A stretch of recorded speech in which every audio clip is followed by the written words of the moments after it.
എങ്ങനെയാണ് നമ്മളിലെ മാറ്റങ്ങൾ നമുക്ക് നിലനിർത്തുവാൻ സാധിക്കുക? ഇവിടെയാണ് പ്രവാചക തിരുമേനി സല്ലല്ലാഹു അലൈഹി വസല്ലമയുടെ വചനവും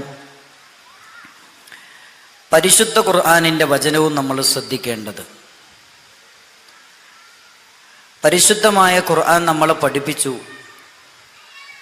ഫഇമ്മാ യഅ്തിയന്നകും മിന്നി ഹുദ ഫമൻ തബിഅ ഹുദായ ഫലാ ഖൗഫുൻ അലൈഹിം വലാ ഹും യഹ്സനൂൻ.